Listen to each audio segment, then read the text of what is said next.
अस्सलाम वालेकुम एवरीवन, क्या हाल चाल है आपका। उम्मीद करती हूँ आप सब ठीक ठाक होंगे, खैर ऑफिस से होंगे। Welcome back to my YouTube channel. तो आज घर में फरमाइशी प्रोग्राम चला और वो ये था कि हमने खाना है आज दाल गोश्त। तो मैंने कहा ठीक है, मैं दाल गोश्त बना देती हूँ, लेकिन उसके साथ मैं रोटी नहीं बनाऊंगी, उसके साथ मैं बनाऊंगी मज़ेदार से ब्राउन राइस। तो इसको बनाने के लिए दाल गोश्त को सारा जो सब्जियां मसाले हैं वो इकट्ठे कर लेंगे। और उसमें है, मैंने एक पाव दाल ली है चने की, उसको मैंने अच्छी तरह साफ करके धो के भिगो दिया है। आधा किलो मैंने मटन का गोश्त लिया है, मटन लिया आधा किलो। थोड़ा सा मैंने दही लिया है साथ। दो बड़े साइज के मैंने प्याज लिए हैं, उसको बारीक काट लिया है। टमाटर, एक बड़ा टमाटर लिया है मैंने। सब्ज मिर्चें ली हैं साथ। सूखे मसाला जाते हैं जिसमें है नमक, हल्दी, लाल मिर्च, सूखा धनिया, ज़ीरा और दो बड़ी इलायची और दालचीनी। अदरक और लहसुन का पेस्ट है और धनिया और ये सब्ज मिर्ची ऊपर गार्निशिंग के लिए ऐड कर रही हूँ मैं। ये सारी चीज़ें ऐड करेंगे और मज़ेदार सा दाल गोश्त रेडी करेंगे। और इसको बनाने के लिए एक ले लेंगे प्रेशर कुकर, उसमें ऑयल ऐड करेंगे, उसमें खड़े मसाले ऐड कर देंगे जिसमें है दालचीनी और बड़ी इलायची। जब भी आप गोश्त बनाएं उसमें दालचीनी और बड़ी इलायची लाजमी ऐड किया करें। इसका फ़ायदा ये होता है कि जो गोश्त की स्मेल है ना वो सारी इससे ख़त्म हो जाती है। ऑयल गर्म करके और साथ ही इसमें ऐड कर देंगे प्याज। प्याज को हमने अब ब्राउन करना है। मीडियम आंच पे प्याज को लाइट ब्राउन कर लेंगे।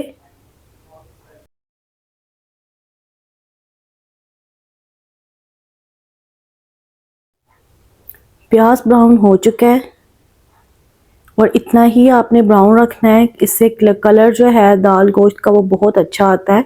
इसमें ऐड कर देंगे अब गोश्त और उसको अच्छे से भूनेंगे। भुनाई आपने बहुत अच्छे तरीके से करनी होती है। जितना गोश्त अच्छी तरह भुना हुआ होगा ना, फ्राई किया हुआ होगा, जितना आप टाइम लगा के इसको फ्राई करेंगे, भूनेंगे, उतना ही ये मज़ेदार पकेगा और इसमें से स्मेल भी नहीं आएगी। साथ ही इसमें ऐड कर देंगे अदरक और लहसुन का पेस्ट।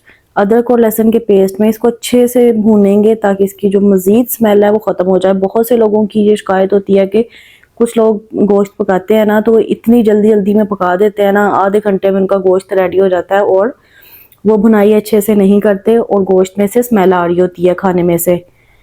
तो बहुत तसल्ली से आराम से आपने इसकी गोश्त की भुनाई करनी होती है, इससे बहुत लजीज बनता है ये।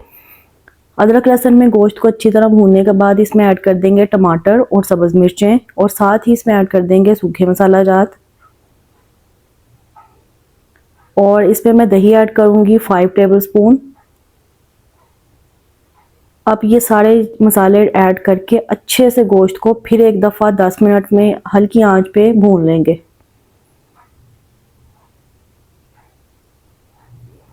इससे जो मसालों का फ्लेवर है ना वो भी निकलेगा और बहुत मज़ेदार सा ये गोश्त रेडी होगा। और ये देखें 5 से 7 मिनट के लिए मैंने अच्छी तरह इसको मज़ीद भून लिया है हल्की आंच पे। मसाला कितना अच्छे से रेडी हुआ है। अब इसमें पानी ऐड करेंगे और इसको प्रेशर लगा देंगे। मैं 20 मिनट के लिए प्रेशर लगाऊंगी। आप अपने पानी के हिसाब से और गोश्त के हिसाब से, कुछ गोश्त होता है जल्दी गल जाता है और कुछ को टाइम लगता है। साथ ही इसके रेडी कर लेंगे अब brown rice. Brown rice ready करने के लिए मैंने 2 टेबलस्पून ऑयल ऐड किया है। इसमें दालचीनी और बादियान का फूल और 2 से 3 इसमें लौंग ऐड करेंगे, इससे खुशबू बहुत अच्छी आती है चावलों में। और प्याज ऐड करके इसको भी ब्राउन कर लेंगे। ब्राउन राइस के लिए प्याज को अगर ब्राउन करेंगे ना तो चावलों का कलर बहुत अच्छा आएगा। अब इसमें पानी ऐड करेंगे और इसको ढक्कन दे के पकाएंगे। नमक मैंने 1.5 कप चावल लिए हैं और मैं इसमें 1.5 चम्मच ही जो मसाले में जो चम्मच होता है और 1.5 चम्मच ही मैं इसमें नमक ऐड कर रही हूँ। आप अपने टेस्ट के हिसाब से और क्वांटिटी के हिसाब से इसमें नमक ऐड कीजिएगा। ढक्कन दे के इसको एक बॉयल आने देंगे। और ये देखिए प्याज ब्राउन किया था ना, उसकी वजह से कितना अच्छा कलर आया है।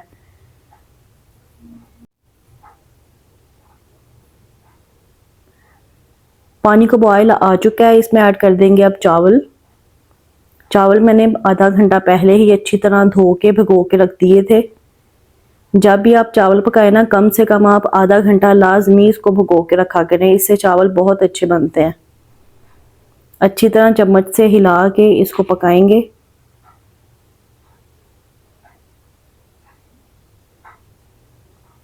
पाँच मिनट के बाद पानी इसका काफ़ी हद तक खुश्क हो चुका है। एक दफ़ा इसको अच्छे से फिर हिला लेंगे।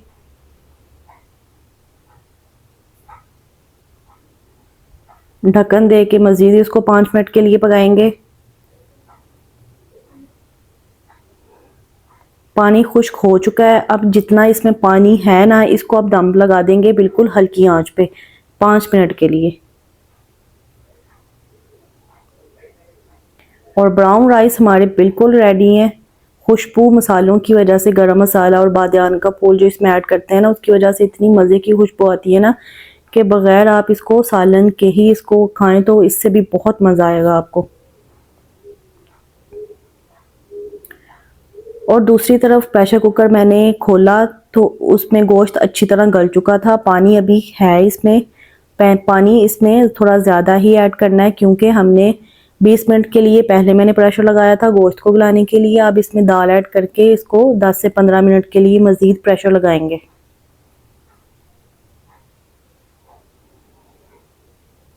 अगर आप बिल्कुल हलीम जैसी दाल इसमें चाहते हैं ना, तो आप जब गोश्त ऐड करते हैं ना, तब ही इसमें दाल भी ऐड कर लिया करें।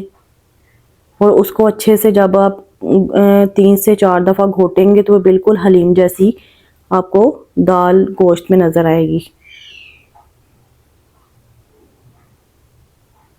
और मैंने 10-15 मिनट के बाद प्रेशर हटाया तो ये देखें दाल माशाल्लाह से गल चुकी है। पानी इसमें थोड़ा सा है। इसमें ऐड कर देंगे अब गरम मसाला।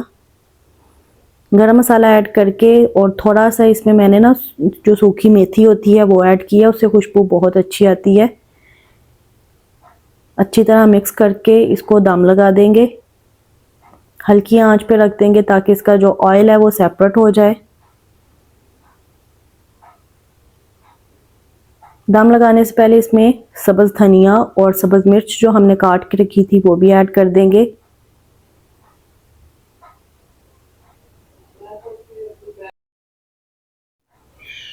और इसको 5 मिनट के लिए ढक के पकाएंगे ताकि इसका ऑयल सेपरेट हो जाए। और अगर आपको मेरी वीडियोस अच्छी लगी हैं तो मेरे चैनल को सब्सक्राइब लाजमी कर दिया करें, प्यारे प्यारे कमेंट्स भी किया करें, लाइक भी कर दिया करें। और ये देखें दाल गोश्त हमारा बिल्कुल रेडी है, कितना मज़े का रेडी हुआ है। और इसको चावलों के साथ खाएंगे ना तो बहुत ही मज़ा आएगा। इसको पकाते पकाते मैंने थोड़ा सा निकाल के चावलों के साथ चेक भी किया था, इतना मज़े का बना था ना। आप भी, ये ऐसा दाल गोश्त है कि ये हलीम को भी पीछे छोड़ देता है। आप भी इस तरीके से दाल गोश्त घर में ज़रूर बनाइएगा, बहुत ही मज़ा आता है। इसको आप रोटी के साथ भी खा सकते हैं, नान के साथ भी। और रोटी और नान से ज़्यादा ये चावलों के साथ अच्छा लगता है। तो मैंने तो चावल बनाए थे और बहुत ही इंजॉय किया। उम्मीद है आपको आज की वीडियो अच्छी लगेगी। अपना ख्याल रखिएगा। अल्लाह हाफिज़। और ये आपने ज़रूर बना के इंजॉय करना है। बहुत, मुझे तो बहुत ही मज़ा आया था। लड़कियों तो, जो लड़कियां होती हैं वो तो वैसे भी चावलों की जुदाई होती हैं, उनको तो बहुत अच्छे लगते हैं चावल।